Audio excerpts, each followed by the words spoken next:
Mesdames, Messieurs, bonsoir. Moro du Sport, je souhaite la bienvenue sur le plateau de la Grande Team. Ravi de vous retrouver pour notre rendez-vous sportif quotidien, le dernier numéro de la semaine avant le début du week-end. Et bien sûr, avant le top départ, je vous invite s'il vous plaît à suivre le sommaire. C'est maintenant, on y va. Au sommaire du dernier numéro de la Grande Team de la semaine. Le tour d'horizon de l'actualité sportive d'ici et d'ailleurs, c'est dans LGT News. Ligue 1, course au titre, à qui profitera la 26e journée? C'est la question au centre des discussions au cours de l'actu. Excellente soirée sportive et bon week-end sur la 3.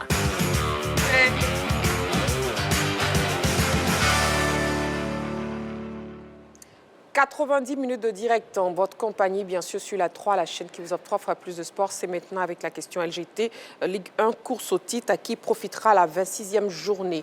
Avant d'entendre, bien sûr, les membres de la team présents sur ce plateau répondre à cette question, vous pourrez participer, bien sûr. Vous pouvez nous appeler sur le téléphone de la 3. Le numéro, c'est le 27 21 59 93 99. Ou bien vous avez aussi la page Facebook de la 3. Ce soir, je serai donc accompagné de Balo. Balo, bonsoir. Bonsoir, Marie-Christine. Comment vous allez? Ça va, et chez vous? Très bien, merci beaucoup. José Diati, bonsoir. Bonsoir, Marie-Christine. Comment vous allez? Très bien. Comment vous allez, Jack? Le petit nom est sorti. Un secret donné par Balo. N'est-ce pas, Balo? Merci beaucoup, Balo. Ces petits secrets que vous me donnez hors antenne. Voilà. Et puis, Métiché, bonsoir. Bonsoir, Marie-Christine. J'aime le nom de... Gallego. Gallego. Gallego. Ouais. Oh là là, le grand Métiché ex-international ivoirien. Ravi de vous avoir sur ce plateau. Merci beaucoup. Et puis Roger Stéphane. Bonsoir Marie-Christine. Bon, pas de petit nom de ce côté. Dieu merci. Il y en a Voilà. beaucoup, mais pas donné. Non, c'est préférable. Dites alors, capitaine Stéphane. Ah, d'accord, il y en a plein. Bon, amoureux du sport, nous sommes ensemble ce vendredi soir. Vous le savez très bien. La question LGT, je vous la redonne. Course au titre, à qui profitera la 26e journée? Ce sera tout à l'heure dans l'actu. On commence avec la première rubrique de cette émission. Bien sûr, c'est LGT News. On y va.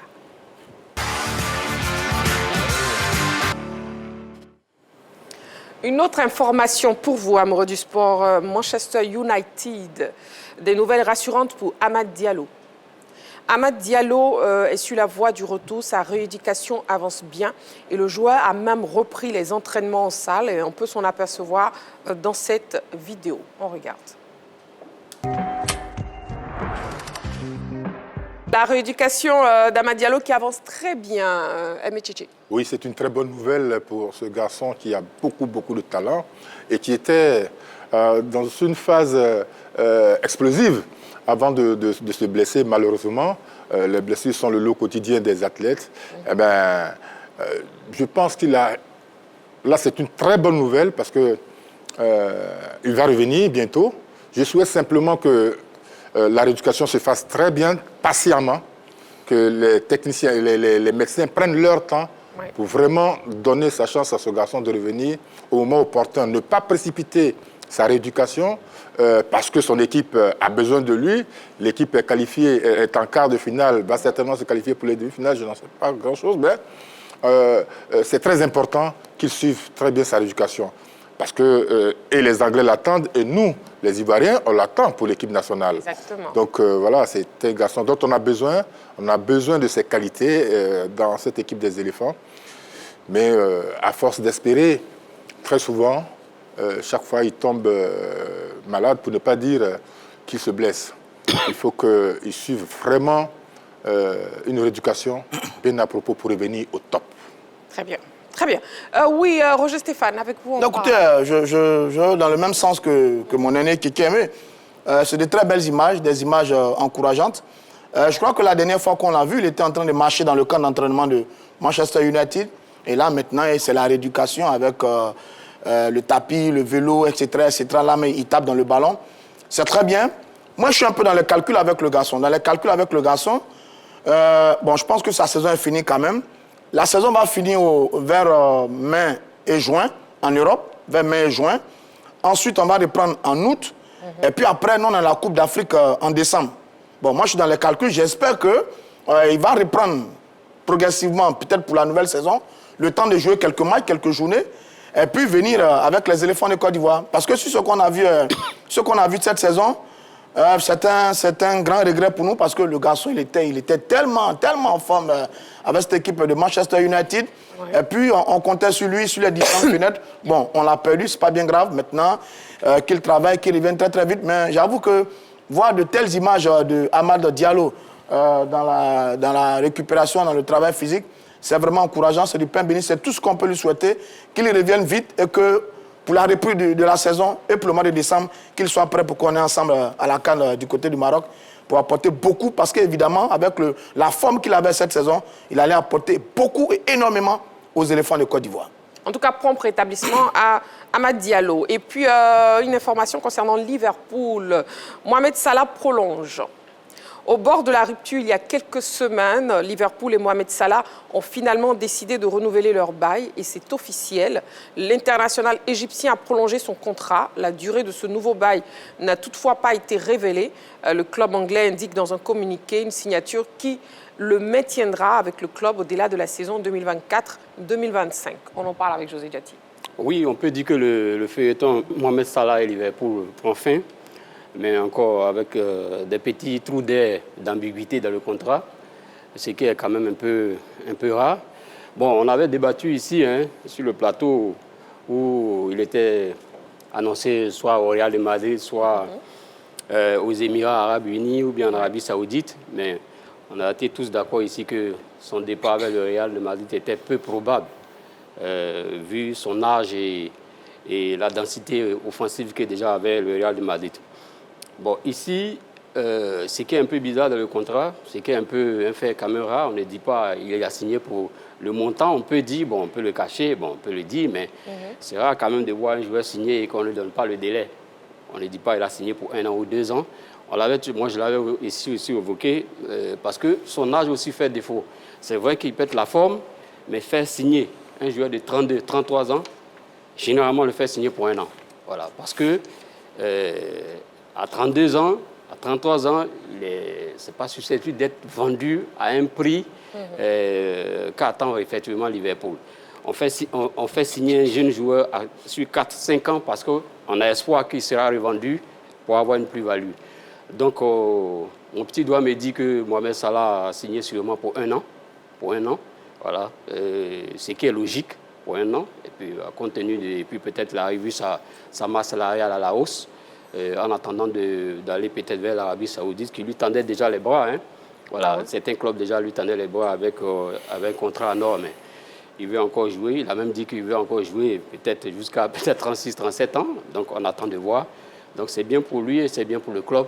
On espère qu'il va garder la forme jusqu'à la saison prochaine avec Liverpool. Très bien. En tout cas, Mo Salah qui reste à Liverpool.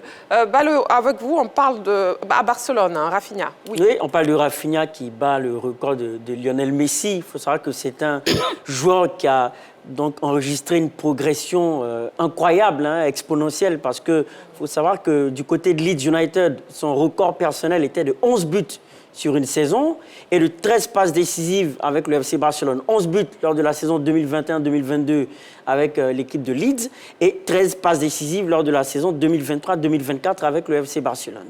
Et maintenant, avec un jeu plus mature, il a commencé cette saison en trombe avec déjà 5 buts et 3 passes décisives en 6 matchs de Liga. Et maintenant, il caracole avec un ratio de 13 buts et 10 passes décisives en 28 matchs de championnat. Et en Ligue des Champions, il bat le record donc de Lionel Messi avec un meilleur ratio buts et passes décisives en 11 rencontres.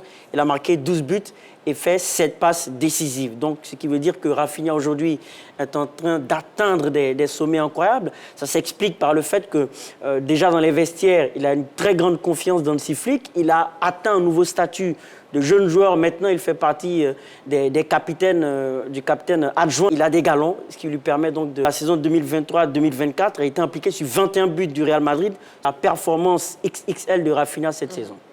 Très bien. Allez, on va marquer une petite pause, le temps de la publicité, mais n'oubliez pas, dans quelques instants, on aura le Focus. Et les Éléphantos U17 sont en demi-finale. On en parlera tout à l'heure dans le Focus. Allez, la pause publicitaire. À tout de suite.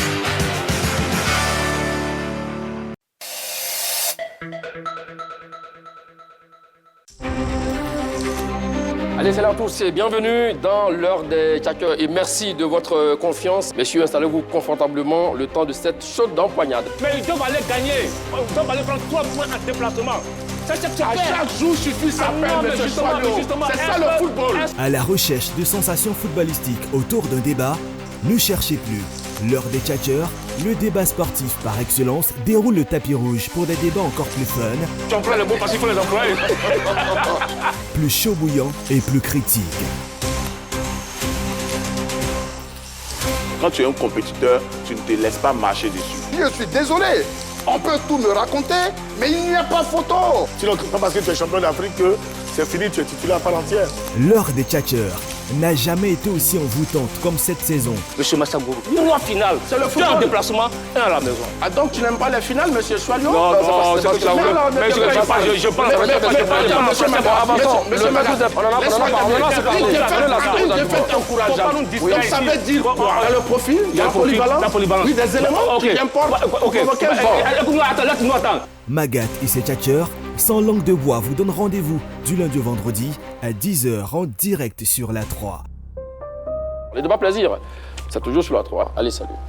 La 3, nous offrons 3 fois plus de sport.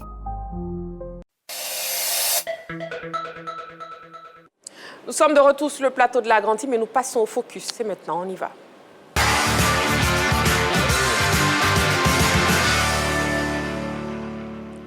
Alors, Cannes U17 Maroc 2025, les éléphantos en demi-finale. Oui, ce vendredi s'est disputé le quart de finale de la Cannes U17 qui opposait la Côte d'Ivoire au Sénégal. Résultat des courses, les éléphantos ont composté leur billet pour le dernier carré, temps réglementaire 0-0 et 5-3 au tir au but. Donc, les nouvelles sont donc très bonnes pour nos pachydermes, n'est-ce pas, Aimé Tchitché? Oui, très bonne nouvelle pour les éléphantos. On l'a dit, il fallait qu'ils soient dans le dernier carré.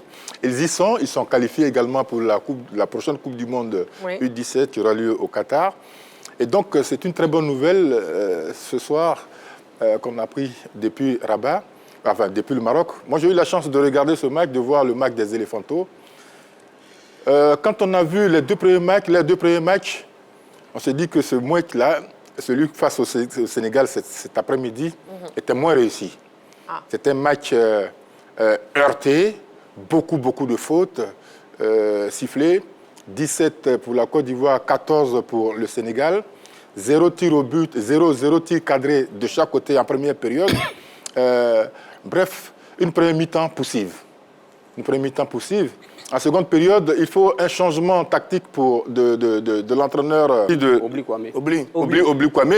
À la 88e minute, ce garçon donc sort et l'entraîneur est obligé de faire un réaménagement tactique, sortir un milieu de terrain et faire entrer un défenseur qui s'appelle Vasseri Silla. Vasseri Silla qui va d'ailleurs sauver la Côte d'Ivoire à la 98e minute sur sa ligne de but. Donc, au total, on a eu une défense solide, un milieu de terrain cohérent et puis une attaque moyenne. Le garçon, notre meilleur buteur, Alino Aïdara, n'a pas été très en vue. Il était cerné dans une défense par des défenseurs sénégalais. Ils étaient 3 régulièrement sur lui. Il n'a donc pas eu la possibilité de faire montre de son talent. Mais en tout cas, c'est une très belle qualification. Au tir au but, ils ont marqué tous leurs pénaltys et c'était simplement magnifique. Félicitations et bravo aux garçons. Félicitations en tout cas aux éléphantos U17. Non, c'est-à-dire que ce match n'a valu que par le suspense de fin du match et puis le dénouement heureux pour nous. Parce qu'on a assisté à un match très très fermé. Dès le départ, Dara a fait un changement. C'est Soroma qui faisait son retour. On avait pour nous la mobilité et la vivacité. On a dominé un peu la première période, mais une domination un peu stérile. Les Sénégalais avaient pour leur bagaille physique, c'était impressionnant physiquement. Ils nous ont imposé une bataille physique sur l'ensemble du match. Et puis après, vraiment pas grand-chose, jusqu'à la 74e minute avec le plat de pied de Doumbia qui aurait pu envoyer un but pour les éléphantos. Mais après, rien. Et puis, il y a les faits des matchs. 86e minute, il y a ce carton rouge. Bon, Obli fait un geste très très vilain. D'ailleurs, on s'est tous un peu inquiétés pour le jeune Sénégalais, mais bon, il y avait plus de peur que de mal. Il sort, il y a le réaménagement, et puis c'est dans les temps additionnels qu'il y a une autre action ivoirienne, où on a le sentiment qu'il y avait un penalty, mais qui n'a pas été sifflé pour les éléphantos. Une frappe contrée, le joueur sénégalais a quasiment le ballon sous les bras, ça n'a pas été sifflé.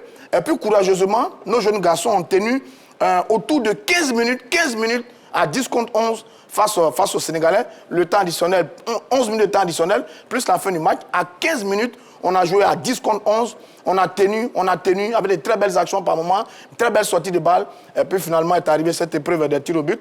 On a été beaucoup plus adroit, 5 à 3. Vraiment, c'était un match fermé, un match difficile. Une très bonne équipe sénégalaise, une très bonne organisation défensive qui nous a vraiment mis en difficulté. Mais heureusement que nos garçons ont cette qualité-là. Aujourd'hui, ils ont vraiment bien géré ce match. Malheureusement, il n'y a pas eu de but dans le cours du match. Mais enfin bref, on s'est posé au tir au but 5-3. Bravo pour cette qualification, tout à fait méritée sur l'ensemble de la rencontre pour les Éléphantaux. Très bien. En tout cas, effectivement, pas de but dans le temps réglementaire, mais il faut aussi noter que la Côte d'Ivoire, les Éléphantaux qui ont la meilleure attaque du tournoi, étaient face au Sénégal qui a la meilleure défense du tournoi. Oui, la meilleure défense dans la mesure où les Sénégalais ont réalisé un clean sheet, sinon 3 clean sheets précisément lors de la phase de groupe. Face à la Tunisie, ils font 0-0. Ils battent la Gambie 1-0. Ils battent l'équipe de la Somalie 2-0. Donc, aucun but encaissé. Et justement, cette solidité défensive s'est ressentie dans la stratégie de cette équipe sénégalaise, car elle a su museler nos joueurs importants. On a eu des prises à 2 constantes sur Alino Aïdara, mais surtout sur Diarra Souba, qui est notre feu follet dans les couloirs, qui lui aussi a été muselée par cette défense sénégalaise. Donc on a bien vu qu'effectivement elle a été solide, mais ça n'a pas empêché nos joueurs de s'exprimer, parce que moi j'ai pu noter quand même une justesse technique aussi de la part de nos joueurs, une certaine aisance technique qui a permis d'avoir quelques situations, notamment en première période avec un corner entrant de Zabi, qui oblige le gardien sénégalais à s'employer à 2 reprises. Donc on a vu qu'effectivement, techniquement, on avait une équipe qui arrivait à tenir la baraque, mais surtout la solidarité défensive de nos joueurs qui ont su, à un moment donné, faire de bons retours défensifs. Et surtout, Roger Stéphane a évoqué ce fait de jeu assez surprenant. On s'attendait à ce que la VAR soit consultée, parce que non seulement le ballon est sous les bras du défenseur sénégalais, mais ce ballon reste immobile à un moment donné. Donc on a un ballon qui reste immobile entre la hanche et le bras du Sénégalais, ce qui rendrait de plus en plus cette position du ballon flagrante à nos yeux. Donc malheureusement, la VAR n'a pas intervenu, mais il faut louer le courage, l'engagement et la solidarité de cette équipe de Côte d'Ivoire qui, à défaut d'exploser offensivement, a su tenir la baraque. Les Éléphantaux qui partent donc en demi-finale, José Diaty, est-ce que la Côte d'Ivoire est bien partie pour une 2e étoile dans cette compétition? Oui, la Côte d'Ivoire, naturellement, être demi-finaliste, l'objectif c'est d'aller au bout. Mais comme je le dis toujours, les compétitions de jeunes, il ne faut pas mettre la pression sur les jeunes garçons. Et le résultat qu'on a vu aujourd'hui, le match possible des Éléphantaux qu'on a vu aujourd'hui, pour moi, était prévisible. Pourquoi? Parce que, vous voyez, quand on a battu le Mali 2-1, si 4-2 du moins, quand on a battu le Mali 4-2, si vous avez bien écouté le discours du président Idriss Diallo, ce n'est pas mauvais son discours. C'est-à-dire qu'il est venu encourager les jeunes garçons dans les vestiaires. Mais vous pensez qu'il a mis la pression? Oui, la pression, voilà. Il a mis la pression. Ce qui est normal pour un président de fédération. Parce qu'il a dit, c'est vrai, vous avez rempli une partie du contrat. Maintenant, je pars à Abidjan. Et je vous attends au je reviens pour aller... Or, ça, c'est un discours avec les jeunes garçons, c'est délicat. Bon, le président l'a dit pour peut-être motiver les enfants, mais ça a mis un petit coup de pression sur les enfants. Parce que, en réalité, pour moi, le contrat des enfants est rempli. À partir du moment où ils sont qualifiés pour le mondial, pour moi, ils ont rempli le contrat. Pour moi, le président aurait dû peut-être dire, bon, tout le reste vient comme un bonus. Bon, peut-être que ça allait amener les... Donc, vous avez vu que les enfants étaient vraiment crispés. Ils ont laissé le jeu pour l'enjeu. Voilà. Alors qu'ils nous produisaient du jeu. Voilà. Donc ça, c'est le coup de pression qui a fait que les enfants étaient un peu crispés. Mais je pense que le président n'a pas voulu les mettre la pression. Il a voulu faire passer un message parce que pour les jeunes garçons, c'est de voir leur progression. Parce qu'ils ne jouent que pendant 2 ans. Ces jeunes garçons ne jouent que pendant 2 ans pour passer à une autre catégorie. C'est-à-dire qu'il faut leur trouver des compétitions pour qu'ils puissent jouer. Aujourd'hui, ils sont à la CAN, c'est bien, ils vont au mondial, ils vont faire une compétition et après cette compétition, ils passent à une autre catégorie. Et c'est ça l'objectif. Voilà. Mais quand même, sur la difficulté on va avancer. L'adversaire était très bon, Yati. Le Sénégal, moi j'ai trouvé... J'ai pas dit non. Voilà, moi j'ai vraiment aimé cette équipe sénégalaise. J'ai pas dit non. Qui d'ailleurs s'est créé 2 grosses occasions en seconde période, qui auraient pu nous mettre 2 buts. Justement, revivons ensemble, s'il vous plaît, les temps forts de la qualification de nos éléphantaux. On regarde. Et voilà les éléphantaux U17 en demi-finale, donc Côte d'Ivoire-Sénégal, la victoire des éléphants, des éléphantaux dans les tirs au but, ce qui ressemble un peu à la CAN des grands. Hein. Mais oui. Oui. Mais oui, exactement. Côte d'Ivoire-Sénégal. Voilà, c'est pour ça que ces mecs-là dégagent toujours une passion et mettent une pression supplémentaire sur les footballeurs, sur les athlètes, quel que soit leur âge. Voilà. Et ces garçons-là, je pense que tactiquement, l'entraîneur Siriki Diabaté, Bassiriki Diabaté, oui. pardon, Bassiriki Diabaté, a bien joué le coup parce que le Sénégal est détenteur du trophée. Le Sénégal est en quart de finale face à la Côte d'Ivoire qui marque beaucoup de buts et face au Sénégal, et les Sénégalais eux-mêmes qui marquent également beaucoup de buts. Ils ont aujourd'hui l'un des meilleurs buteurs du tournoi après le Burkinabé. Donc, ce sont 2 équipes qui se connaissent et qui se craignent. Personne ne veut perdre ce genre de match. Voilà d'où vient la pression. Donc l'entraîneur a choisi, il a certainement demandé à ses garçons de jouer pour ne pas prendre de but. On a vu la rigueur de la défense. Même à 10, ils ont tenu. Voilà. Après, quand j'entends José parler, je vais lui demander de revoir ses ambitions à la hausse pour les garçons, là. Parce que, c'est pas ce que j'ai dit. Parce que les garçons... Non, je vais finir d'abord. Quand il parle de jeunes, pour moi, les jeunes, c'est 12, 13, 14, 15 ans. Les 16, 17 ans, ce sont des garçons qu'on peut surclasser pour jouer en championnat, en Ligue 1 ou en professionnel carrément. Il y en a déjà. Il y en a déjà à cet âge-là. On ne peut pas demander à un garçon de 17 ans de jouer pour se faire plaisir, de jouer pour ne pas gagner ou jouer, bon, et puis on voit le reste après. Non, je pense que, sans vouloir lancer une polémique, hein, je pense que ces garçons-là, je la gagne. Ils jouent pour gagner. Ils doivent gagner cette compétition s'ils ont les moyens. Je la gagne. S'ils ont les moyens. Ils ne vont pas en balade au Qatar. C'est quand même une Coupe d'Afrique. Là, c'est quand même une Coupe d'Afrique. Là, c'est quand même une Coupe d'Afrique. Ah oui, c'est une Coupe d'Afrique. C'est quand même une Coupe d'Afrique. Il faut la gagner. Ça fait pas plaisir. À 17 ans, il faut la gagner. Voilà. Et puis, ils vont aller en Coupe du Monde. Absolument. On ne va pas en tourisme en Coupe du Monde. Quand on va en Coupe du Monde, on va pour gagner. On va pour honorer son pays. On peut prendre peut-être... on a déjà été 3e à cette Coupe du Monde. Donc, on peut faire beaucoup plus que ce qu'on attend d'aujourd'hui. Oui, enfin, la polémique est déjà lancée. Hein, bon, apparemment, la polémique est déjà lancée. Allez. Bon, pour ce que moi j'ai appris, pour ce qu'on m'a enseigné, les U17, c'est la première catégorie de jeunes pour entamer un cycle pour arriver en catégorie senior. C'est la première phase, ça. C'est l'âge typique, c'est l'âge favorable pour les jeunes. C'est la première catégorie. Pour les jeunes, contrairement à ce que Yemi Tidje dit, on n'a jamais dit, je n'ai jamais dit d'aller à une compétition pour ne pas la gagner. Mais ce n'est pas le discours qu'on tient aux jeunes. Pourquoi? Parce qu'on cherche à voir la progression des jeunes.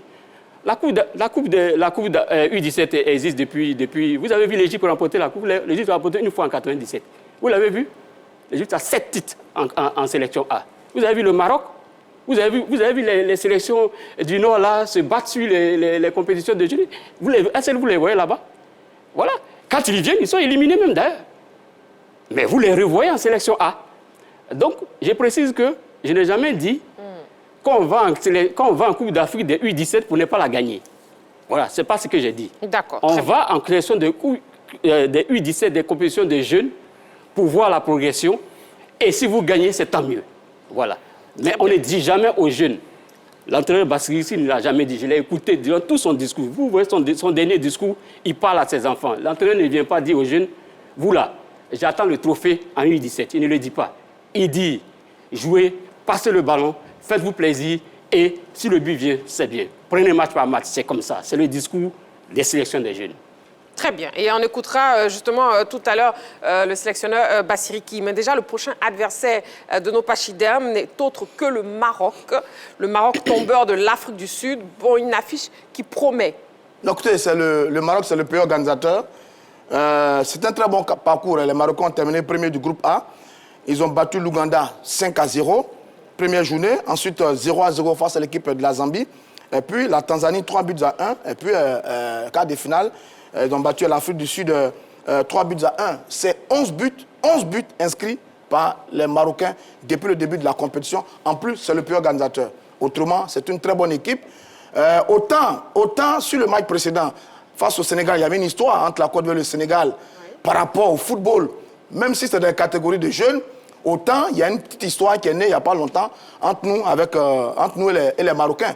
Donc ça va être un très bon match entre deux équipes qui marquent beaucoup de buts. Nous, on était à 10 buts sur la phase précédente. Eux, ils sont à 11. Bon, c'est deux attaques de feu qui vont se croiser dans cette compétition. Je souhaite tout simplement que nos garçons, oui, qu'ils prennent du plaisir en jouant au football. Évidemment, à 17 ans, on prend du plaisir à jouer au football, mais à 17 ans, on performe aussi. Diego Maradona a commencé à jouer la Coupe du Monde junior. 18 ans, il performait déjà. Kylian Mbappé, à 17 ans, il performait déjà avec l'équipe de Monaco. Oui. Foden et autres. Donc, à 17 ans, on performe. En plus, on est une coupe. L'ami Yamal, le Barcelonais, l'enfant du Barcelone, il performe à 17 ans. Donc, on a une Coupe d'Afrique des Nations de football. Donc, il y a la qualité de jouer. Parce que vous êtes formés, mais au bout, il y a un trophée continental. Est-ce qu'on n'est pas fiers aujourd'hui de dire qu'en 2013, Franck et ses garçons, et ses amis ont gagné la Coupe d'Afrique?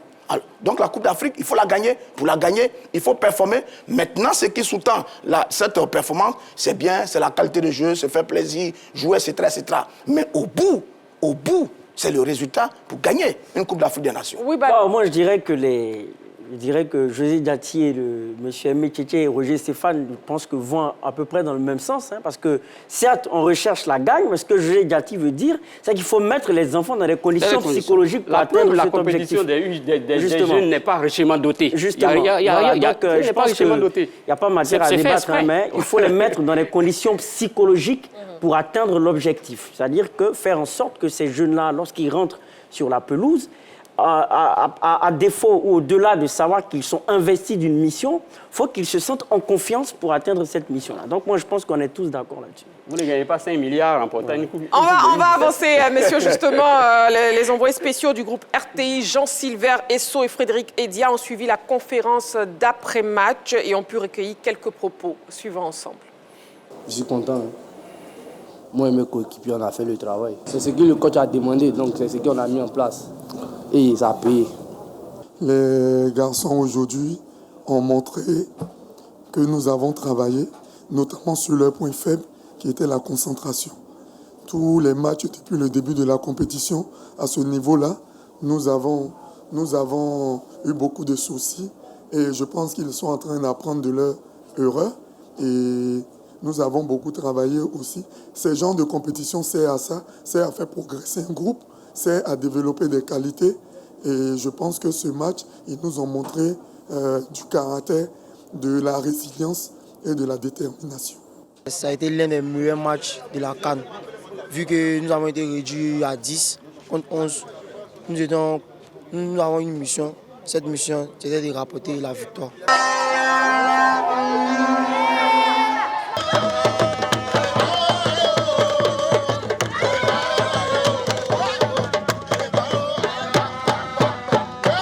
Bonsoir monsieur, dites-nous comment vous avez vécu ce match face au Sénégal dans la tribune. Incroyable, incroyable. Un match extraordinaire avec beaucoup d'émotions. Ce match nous a encore plongé dans la CAN. Nous avons l'expression que l'histoire est en train de se dessiner. Je remercie toute la communauté. La communauté est mobilisée. Nos autorités diplomatiques sont mobilisées. Toute la Côte d'Ivoire, l'État de Côte d'Ivoire ne nous abandonne pas. Nous sommes très fiers. Nous souhaitons bonne chance à nos éléphantaux. Nous leur souhaitons bonne chance, beaucoup de force. Merci à la RTI qui a aussi fait le déplacement. Voilà, les éléphantaux U17 en demi-finale. José Diaty, oui, on a écouté le sélectionneur Bassiriki. Oui, c'est un bon encadreur. Ça, c'est ce que je disais tantôt. Voilà, ce genre de match est fait pour voir la progression des jeunes et voir ce qu'ils peuvent devenir demain. Ça, c'est le discours d'un encadreur de jeunes. Voilà. Maintenant, dans le coin de l'oreille, il dit une victoire doit appeler une victoire. Naturellement, si une victoire appelle une victoire, si vous arrivez loin, vous remportez le trophée. Mais il ne vient pas devant les enfants pour dire « j'attends ce trophée-là ». Voilà. Très bien. Voyons à présent les résultats et le programme de gauche, je parle de jeunesse. Demi-finale, Ballot, on y va. Oui, donc pour les résultats des quarts de finale, on a le Burkina Faso qui a explosé la Zambie 6-1. Le Maroc s'est imposé facilement face à l'Afrique du Sud 3-1. La Côte d'Ivoire a triomphé face au Sénégal au tir au but 5-3. La Tunisie et le Mali ont fait un but partout. Le match est en cours en ce moment. Et donc pour le programme des demi-finales, le mardi 15 avril, on aura le Burkina Faso qui va affronter soit le Mali ou la Tunisie à 16h et à 19h, Maroc-Côte d'Ivoire. Et Mali-Tunisie, ils sont au tir au but actuellement. Oui. Ah ouais. Au tir au but. Voilà, allez, on va marquer une petite pause. Amoureux du sport, vous ne bougez surtout pas. On se retrouve dans seulement quelques secondes pour la suite de notre émission. À tout de suite.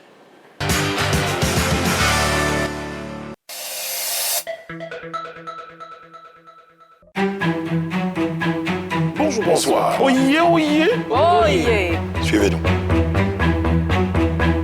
Merci Brice-Arnaud de te mettre derrière moi. Le monsieur, il est un gabarit. Hein. Appelez-moi des hommes de cancher du feu. Attends, il y a quoi? Les temps, ils sont... Congélateur, reste concentré. Est-ce que tu n'as pas le sentiment de ton fort intérieur d'avoir gâché la carrière de ce petit? Toi, viens te poursuivre dans tes propos là. De quoi il parle? Si Makosso parle qu'il y a des résultats spirituels, c'est que Makosso Mais c'est surtout qu'il était... Nous là, on n'est pas dans ce football-là pour faire une conférence pour guérir les gens. Tu es fâché? Non, mais tu me poses des questions qui me chauffent le cœur. Tu peux me dire que... Non, ton cœur est déjà chaud. J'ai même pas encore commencé. Non, mais tu peux pas aller à moi. Bah, t'es trop petit dans mon dossier. Voilà. D'aucuns disent que tu portes, voilà, tu t'habilles bien, tu es un sapeur, mais que tes vêtements ne coûtent pas vraiment cher. Moi là, je m'habille comme je veux. Je portais les habits des animaux. Non, c'est manque de respect, ça. Voilà la partie là. La partie où elle te manquait de respect là, ça vient. Mais tu vas où? Non, moi je suis pas dans ça. On est sauvé par le gars. Non, je suis pas d'État. Parce que je vous ai déjà parlé de ça. Je ne suis pas d'État. Je vous donne rendez-vous du lundi au vendredi pour la saison 5 de Pipolémique. Avec Maze Team, nous allons vous offrir des moments exceptionnels, une expérience à vivre absolument. Retrouvez Pipolémique, l'émission numéro 1 sur la polémique, du lundi au vendredi à partir de 13h30. PPLK, le numéro 1 sur la polémique.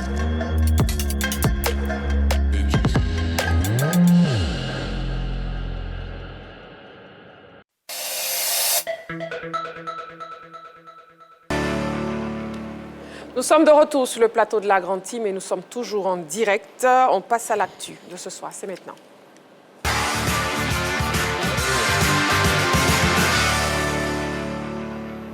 Le téléphone est ouvert le 27 21 59 93 99, 27 21 59 93 99. La question LGT, Ligue 1, course au titre, à qui profitera la 26e journée? La 26e journée de la Ligue 1 sera d'une importance cruciale pour le trio de tête, à savoir l'AFAD, le Stade d'Abidjan et l'ASEC Mimosa, engagés dans la course au titre, à qui profitera cette 26e articulation. Ce sujet de la rédaction nous présente les différents enjeux. On regarde.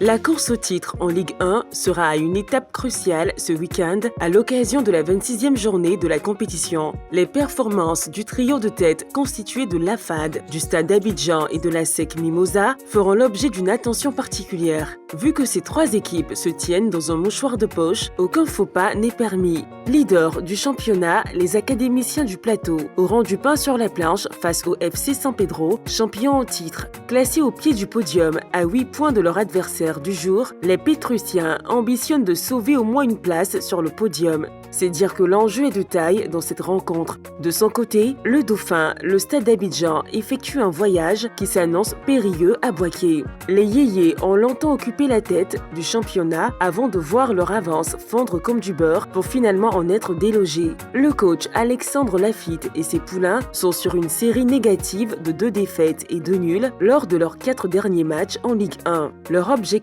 est clairement de se relancer ce dimanche au Stade de la Paix. Seulement, en phase 2 se dressera une équipe de Boaké FC qui continue de lutter pour assurer son maintien dans l'élite. La SEC Mimosa aura pratiquement la même équation à résoudre lundi devant Seul FC. Ayant le même nombre de points que Bouaké FC, l'équipe d'Abobo n'est pas encore à l'abri de la relégation. Les Mimos auront visiblement affaire à une formation qui a encore quelque chose à jouer dans ce championnat. L'entraîneur Julien Chevalier et ses joueurs ont une fois de plus une obligation de résultat alors qu'ils restent sur une impressionnante série de 4 victoires et un nul lors de leurs 5 derniers matchs en Ligue 1. La grande question est de savoir si le groupe pourra avoir les ressources psychologiques nécessaires pour maintenir cette dynamique alors qu'il revient d'une élimination en quart de finale de la Coupe de la Confédération au Maroc face à la Renaissance sportive de Berkane. Le suspense est donc entier pour cette 26e journée de la Ligue 1. Rien ne semble acquis au trio de tête de la course au titre. Voilà, voyons le programme de la 26e journée et le classement de la Ligue 1. Oui, donc le samedi 12 avril 2025, on aura le CO Korogo face au FC Oza, la SOA qui va affronter Iska.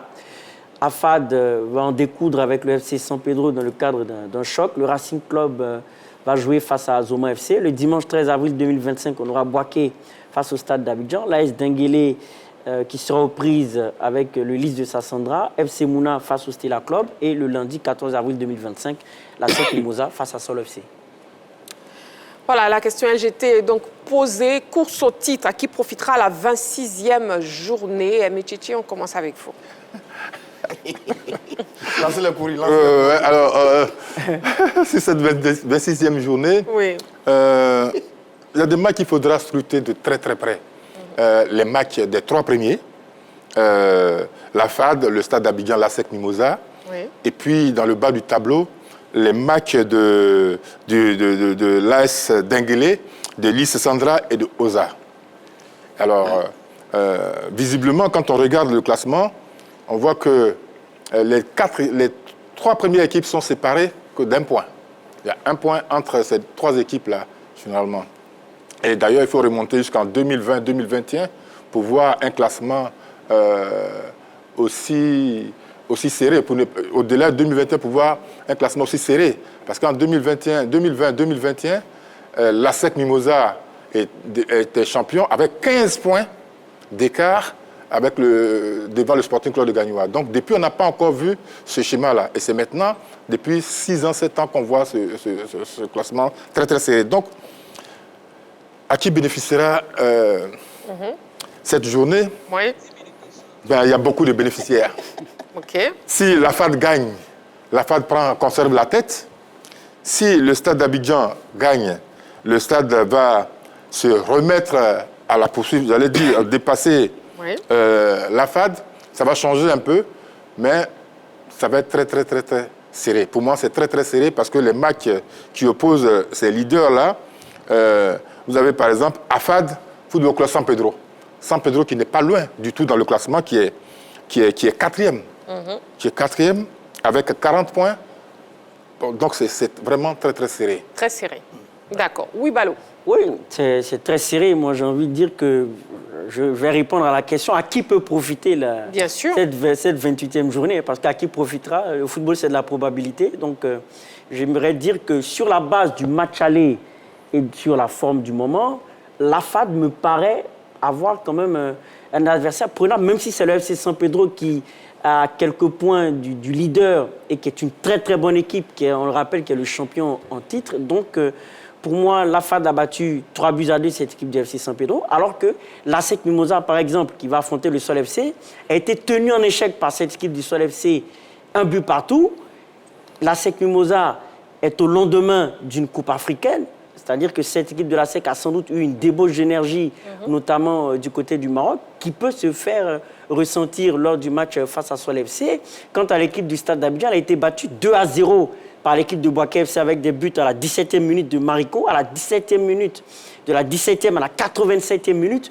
Bouaké FC a été capable de garder son avance jusqu'à la 87e minute et un but de Ouattara qui enfonce le coup pour une victoire 2-0 de Bouaké FC. Donc on voit bien que parmi ces cadors, la seule équipe qui était capable de gagner le match aller face à son adversaire à venir, c'est l'équipe de la FAD et qui est pour le moment sur une bonne dynamique, même si elle a perdu la Coupe nationale au tir au but face au Racing Club. Donc pour moi, c'est l'équipe de la FAD qui peut éventuellement profiter de cette 28e journée. Nous avons un appelant, M. Traoré, il nous appelle de Yamoussoukro. Bonsoir, M. Traoré. Bonsoir. Bonsoir, M. Traoré. Bonsoir, M. Traoré. On l'a perdu. Bon, pouvez nous rappeler au 27 21 59 93 99. Ligue 1, course au titre à qui profitera la 26e journée. Écoutez, votre question est difficile quand même. Tu grattes la tête là. Oui, parce que la question elle est difficile. Parce que il y a peut-être une logique qui devrait peut-être s'imposer. C'est que c'est le leader qui est avantageux par rapport à toutes les journées qu'on joue maintenant. Parce que le leader, il a son destin en main. C'est-à-dire qu'en l'état actuel du championnat, si la FAD gagne tous ses matchs, la FAD est champion de Côte d'Ivoire. Donc, oui, logiquement, le premier bénéficiaire de cette 26e journée, ça va être la FAD. Si, évidemment, tout le monde gagne ses matchs. Donc, dans cette optique-là, bon, on va parler sur la FAD. Mais il faut savoir que depuis le début de la compétition, les 3 équipes du haut du tableau ont monté des visages différents à chaque étape de la saison. La FAD a bien commencé la saison, a été leader et a été en difficulté après de rebondir maintenant à partir de la 25e journée. L'équipe du Stade Abidjan a commencé clopin, et puis au milieu de la saison, après la Ligue des Champions, le Stade a pris le pouvoir pour dominer le championnat. Et puis la SEC Mosa est restée un peu entre deux moments, le milieu et la situation actuelle où l'équipe de la SEC Mosa revient en force. Donc les 3 équipes nous ont présenté ce visage. Mais maintenant, le fait est là, le leader, c'est l'équipe de la FAD. Si la FAD gagne son match, la FAD va rester leader, même si ces 2 poursuivants gagnent également le match. Donc c'est à la FAD. Mais pourquoi je gratte ma tête? Parce que si vous regardez justement les adversaires de chaque équipe sur le trio, la FAD paraît être un peu plus en difficulté. Parce que l'adversaire de la FAD, c'est le Football Club de San Pedro. San Pedro est 4e, donc juste au pied du podium. Donc l'adversaire de la FAD est beaucoup plus coriace que les adversaires des autres. La SEC joue Boaké. Boaké, si j'ai bien regardé, Boaké est 9e avec 37 points. Autrement, le Stade Abidjan... Non, c'est le 32 stade, points. Non, c'est le Stade qui joue Boaké. Voilà, le Stade joue Boaké. Voilà, donc le Stade, comparativement à Boaké, le Stade a un léger avantage. La SEC Mimosa joue CLFC qui est 7e avec 32 points.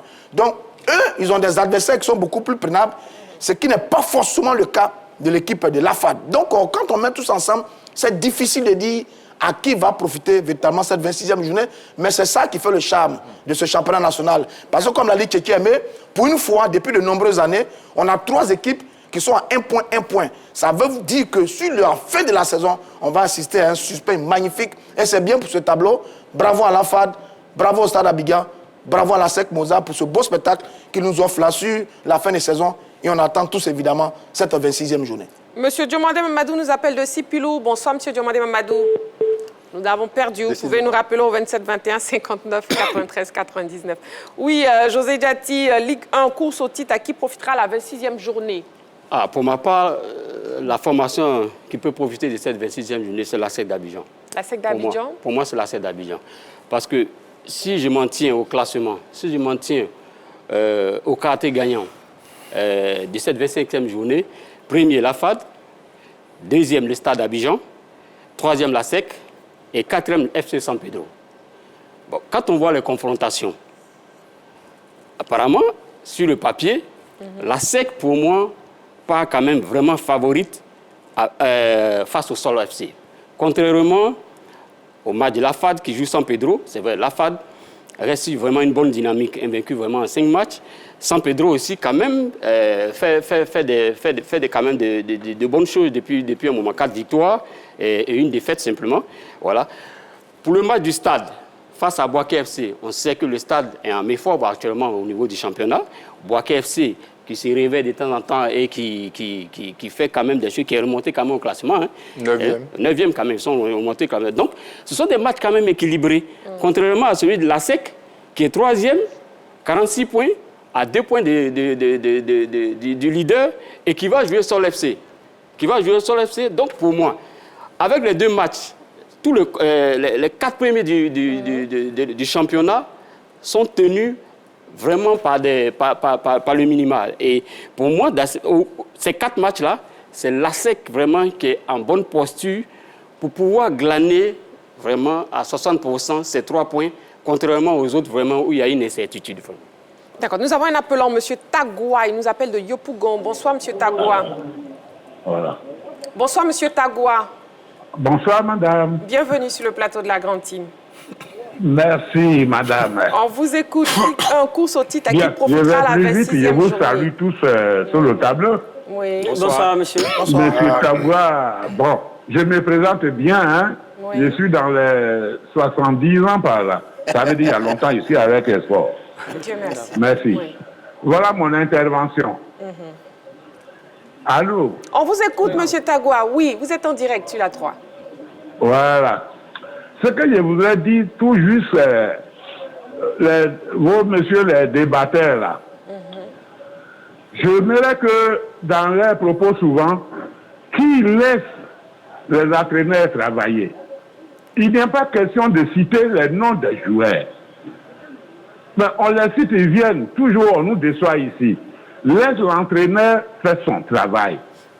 Aujourd'hui, on a remarqué que quand un joueur marque un but en Europe là-bas, c'est lui son nom on chante. Laissez l'entraîneur, c'est facile, laissez l'entraîneur travailler. Parce que par son bilan, lui aussi, il y a son salaire dedans, il y a son nom. Il fait ce qu'il fait. Nous tous, on le regarde. Alors, vraiment, c'est ce que je me dis pour le moment.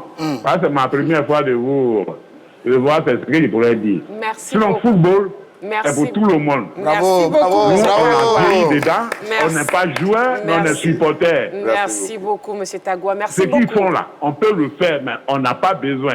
Voilà. Tout le pays peut être entraîneur. Monsieur Tagua, merci beaucoup pour votre participation à l'émission. Je vous remercie aussi. Je vous en prie. Allez, Ligue 1, la question LGT de ce soir. Ligue 1, course au titre, qui profitera la 26e journée. Vous pouvez nous appeler au 27 21 59 93 99. On nous écrit sur la page Facebook de la 3. José Diati, pour lui c'est la SEC. La SEC peut bien profiter de D'accord, mais est-ce que vous de pensez que le coach Julien Chevalier, justement, dispose d'une profondeur de banc pour faire la différence face à Sol FC? Pour moi, en championnat, Julien Chevalier a une profondeur de banc. Il a reconnu lui-même que pendant les compétitions africaines, vraiment, il était un peu limite. Le niveau était un peu limite, il a reconnu ça. Mais par contre, en championnat, je ne peux pas dire qu'il n'a pas la profondeur de banc pour battre, qui peut ne pas avoir la profondeur de banc pour battre Sol FC. Je pense qu'il a ça pour battre quand même Sol FC. Parce que s'il ne l'a pas, vraiment, c'est pas la peine. Voilà. Non, Zouzou, Dagrou, Dakwa, Dosso et quoi, bon, c'est de très bons joueurs hein, qui sont capables de... Hein, Razak, ouais, qui sont capables de tenir tête aux équipes du championnat. Quand même, ils viennent d'une campagne assez intéressante. Ils ont réussi à tenir tête quand même à l'équipe de Berkane. Hein, parce que la preuve, ici, Julien Chevalier. Julien Chevalier lui-même, il a dit également que j'ai des regrets. Bon, s'il a des regrets, c'est parce qu'il estime que son équipe était capable de faire des choses face à Berkane qu'il a dit qu'il a les regrets. Donc, s'il n'a pas les moyens, s'il n'a pas le niveau, il n'a pas avoir des regrets.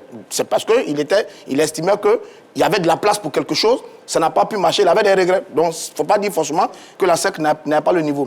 Mais pour le championnat national, oui, je pense que la SEC, quand même, c'est l'un des meilleurs effectifs de la saison. Les grands effectifs cette saison, vous avez le Stade Abidjan, la SEC Mozart, San Pedro, etc.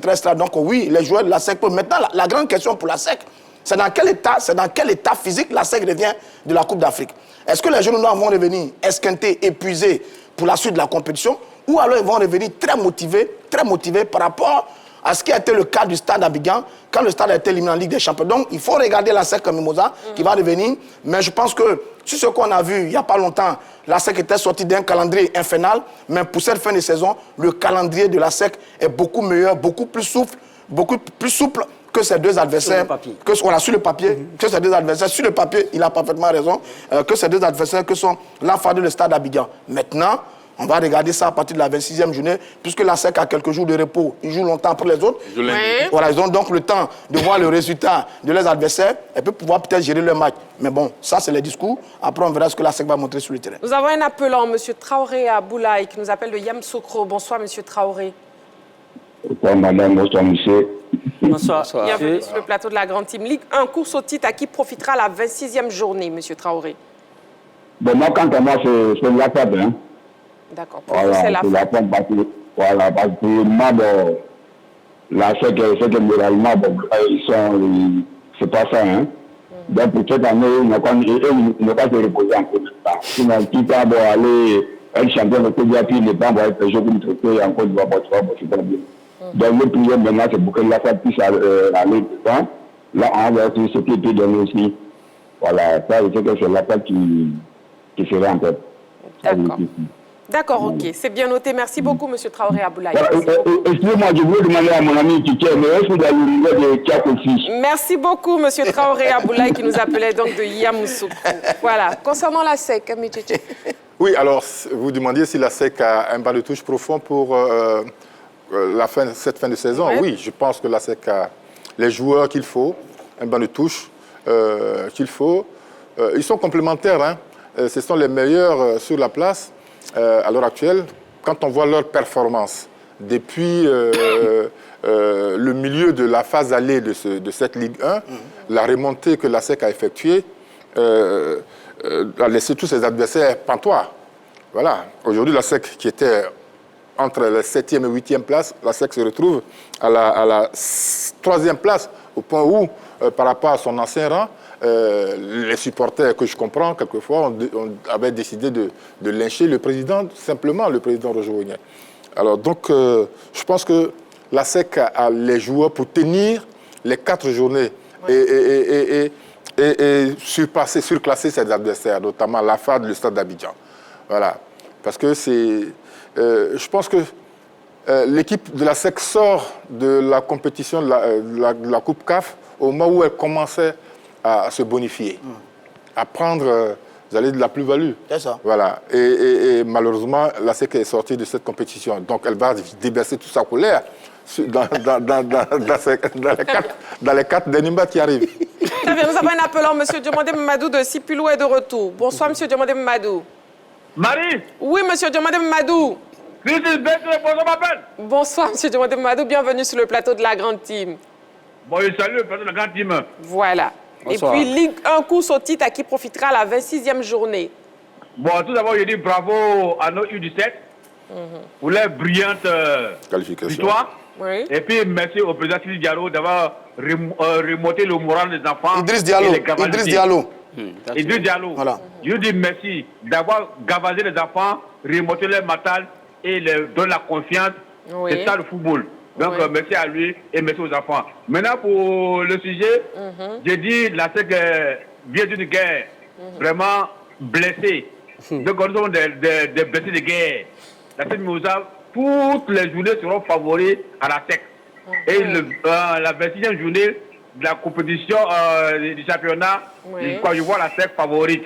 Et je sais que la SEC verra jusqu'au bout et sera champion de Côte d'Ivoire. Maguidine. Oui, monsieur Diomandé Mamadou. Maroc, Côte d'Ivoire, c'est même père, mais pas même mère. Et ils ont pris le train de leur maman. Nous, on a pris le train de notre maman. Notre maman était noire, leur maman était claire. D'accord. Merci. Merci beaucoup, monsieur Diomandé Mamadou. Voilà, qui nous appelait donc de Sipilou. Oui, ballot sur la SEC. Oui, sur la SEC, j'ai déjà dit, pour moi, l'enjeu, c'est de savoir quel sera l'impact de cette Ligue des Champions. Parce qu'il faut savoir qu'on oublie aussi qu'il y a eu un match aller entre les deux équipes avec la même profondeur de banc, avec le même effectif. La SEC n'a pas été capable de battre le Sol FC.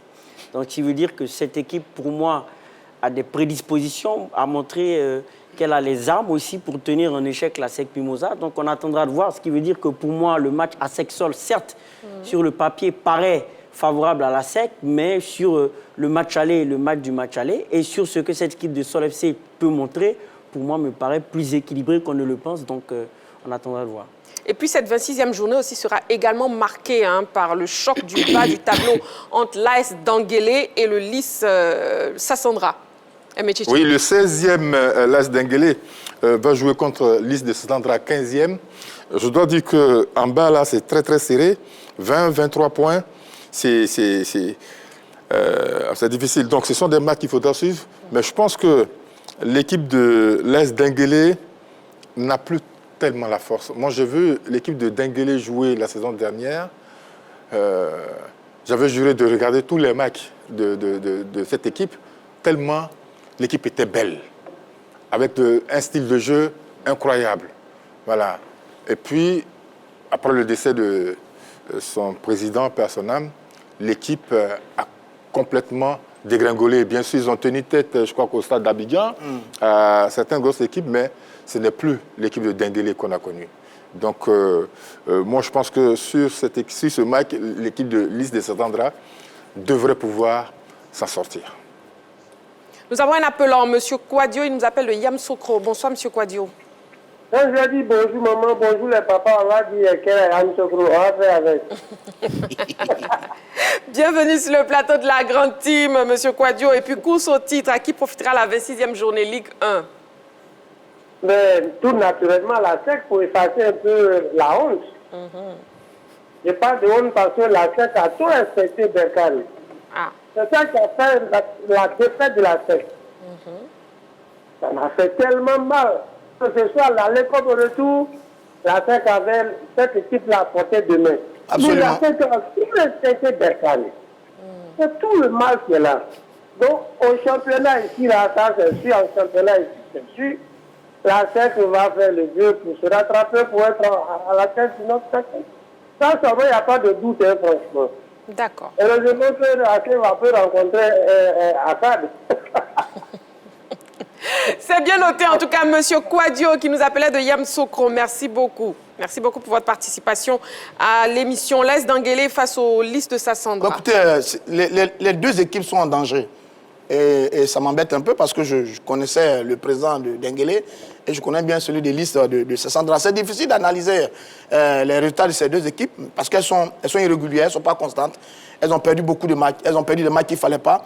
Elles sont dans une zone rouge et vraiment dangereuse. Et donc, malheur aux vaincus. Et ça va être extrêmement difficile pour les deux équipes parce que les deux équipes elles se connaissent parfaitement. Les deux présidents étaient très, très proches, je crois. Et c'est un peu dommage. Mais comme dit Kiki Aimé, Denguélé a perdu un peu de son âme. Parce que il y a quelques mois, ils ont perdu leur président. Ils sont orphelins. Voilà, ils sont orphelins de leur président. Le président, pour la plupart des clubs africains ici, chez nous, le président, c'est quasiment l'homme à tout faire. C'est le père, c'est l'oncle, c'est tout. Il n'est pas là. L'équipe est en difficulté depuis son départ. Denguélé réussit des actions par à coup. Je sais qu'ils ont fait un exploit la dernière fois en battant l'équipe du Stade d'Abidjan. C'est très bien. Est-ce qu'ils vont pouvoir récidiver face à l'équipe de Lys? Je ne sais pas trop. Et puis à Lys de Sassandra qui a une fin de saison, mais difficile aussi. Cette équipe de Lys de Sassandra qui en début de saison était bien, fait de bons résultats, mais qui là aussi, c'est difficile à dire. Mais une chose est certaine, les deux équipes sont vraiment en difficulté. Celle qui va perdre ce match-là et qui va perdre les autres matchs à venir, ça va être probablement la descente en enfer au niveau de la Ligue 2. Attention à ces deux formations. Nous sommes toujours en direct sur la 3, Ligue 1, course au titre, qui profitera à la 26e journée. Écoutons l'avis du public sportif ivoirien. Je pense que la SEC est bien placée pour terminer champion même de la Ligue 1 ivoirienne. Parce qu'actuellement, la SEC n'a pas assez de pression. Déjà qu'ils sont éliminés pour la Confédération, donc ils ont tout le temps de récupérer et de se donner à fond pour la dernière journée. Donc je pense que comparé aux autres, ils ont plus d'atouts et ils ont été convaincants presque pendant le championnat. Voilà. Donc je pense qu'ils ont beaucoup d'arguments. Bon, pour la 26e journée, je pense que la FAD qui est en première position et puis en deuxième position, le Stade d'Abidjan vont beaucoup se démarquer vu qu'ils sont déjà en première, ils sont dans les deux premières positions. Ils vont se démarquer plus par rapport aux autres clubs. Je pense bien de la SEC, ASEC Mimosa. On va être champion encore cette année. Parce que la SEC, c'est une vraie équipe, c'est une équipe battante. Donc du coup, je pense bien que c'est la SEC qui va être premier du championnat. Il faut dire que pour le moment, on ne peut pas dire que soit le premier est plus avantageux. Quand on regarde les trois premiers, se dépassent de 1 point par équipe. Donc ici, il suffit qu'un gagne, même le premier peut tomber. Il suffit que le premier gagne aussi, le deuxième peut tomber. Donc là, il y a l'enjeu pour eux tous, c'est-à-dire les trois premiers, il y a déjà l'enjeu qui est là. Il faut absolument qu'ils gagnent le match. Parce que si vous perdez, que même le premier perd, que le troisième gagne, c'est fini. Le troisième deviendra absolument le meilleur. Actuellement, nous tous, on voit Afad qui domine, qui avance, mais il faut dire que les autres ne vont pas se laisser. Sinon, moi, je les vois en train d'évoluer. Je pense qu'ils ont encore la chance en tant que premier du groupe. Voilà, José Diati, on ne vous a pas entendu hein, sur le choc du bas du tableau, justement, l'AS Denguélé, liste de Sassandra. Non, je pense que là-dessus, tout a été dit. Le problème, c'est le SOS pour l'AS Denguélé. Voilà, je ne sais pas, l'équipe n'a pas d'âme, effectivement. Mais ça, le football, c'est vrai, c'est le pied, mais c'est d'abord la tête. Voilà, tout part de la tête et puis bon, l'énergie vient au pied. Mais depuis un moment, depuis la disparition du président Kone Abdoulaye, l'équipe est en difficulté. Et ça, il faut trouver les moyens pour galvaniser les joueurs. Et puis bon, on ne sait jamais aussi, peut-être il y a des problèmes administratifs avec la disparition du président. Il peut y avoir plein de problèmes. Voilà, ce qui justifie ça. Et tous ces résultats-là, mais sur le papier quand même, le leader de Sassandra a quand même les facultés vraiment pour aller jusqu'au bout. D'accord. Bah là, vous voyez aussi comme oui, favori, je suis d'accord avec lui sur le potentiel technique, sur la qualité des joueurs ligne par ligne. Pour moi, Lise et Sassandra me paraît plus armé pour battre l'équipe de l'AS Denguélé. Très bien. Ligue 1, course au titre à qui profitera la 26e journée. Vous pouvez nous appeler au 27 21 59 93 99. Vous nous écrivez sur la page Facebook de la 3. Je ne sais pas si nous avons un appelant. D'accord. Et Liverpool, Mohamed Salah prolonge au bord de la rupture. Il y a quelques semaines, Liverpool et Mohamed Salah ont finalement décidé de renouveler leur bail. Et c'est officiel. L'international égyptien a prolongé son contrat. La durée de ce nouveau bail n'a toutefois pas été révélée. Voilà. Et puis, Amad Diallo, Manchester United, on vous redonne l'information, des nouvelles rassurantes pour Amad Diallo. Amad Diallo qui est sur la voie du retour. Sa rééducation avance bien. Le joueur a même repris les entraînements en salle. Et c'est une bonne nouvelle pour tous, n'est-ce pas, Balo? Oui, absolument. Très bonne nouvelle. Oui, Roger Stéphane. Bon, écoutez, moi, je me suis déjà prononcé sur Amad. Je voulais peut-être dire un mot sur Mo Salah.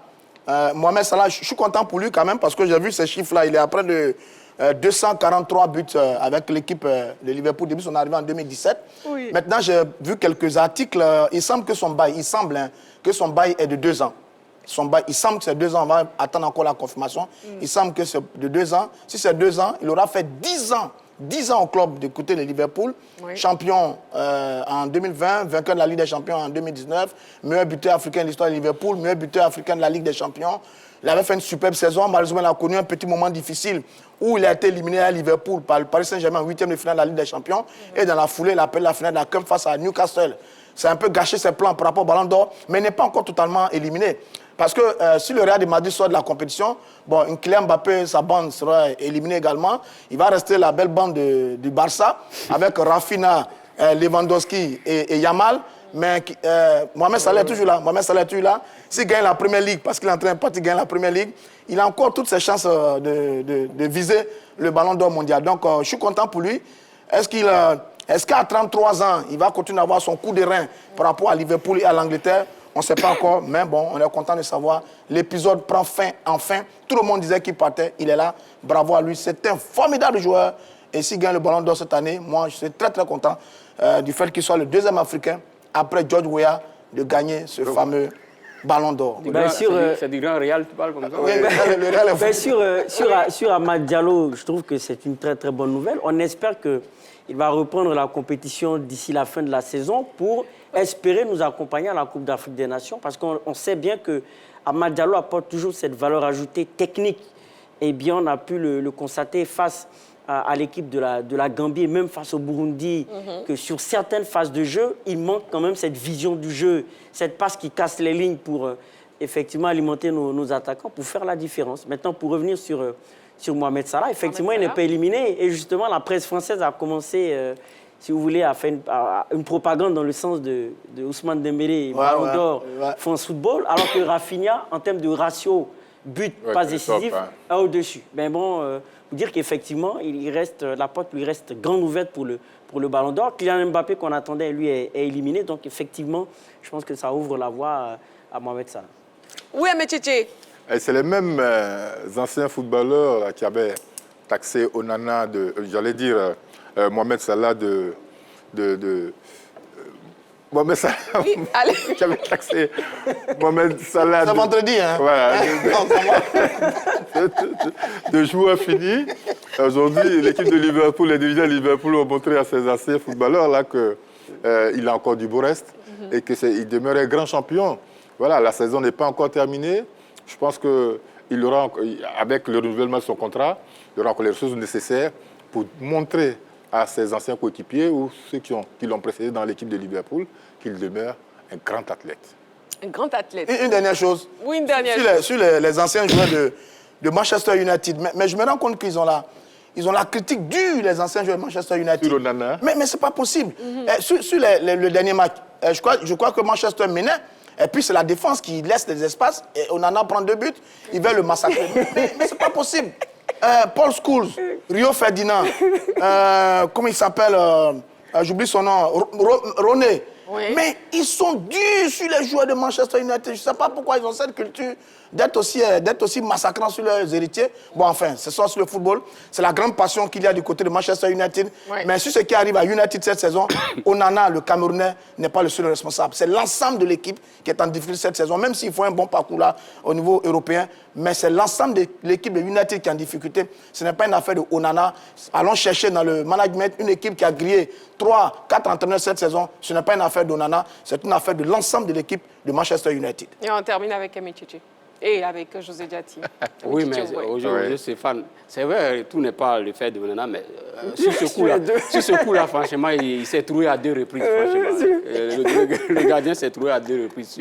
Donc, les critiques sont légitimes à son niveau, surtout que les Paul Scholes, tout ça, c'est des...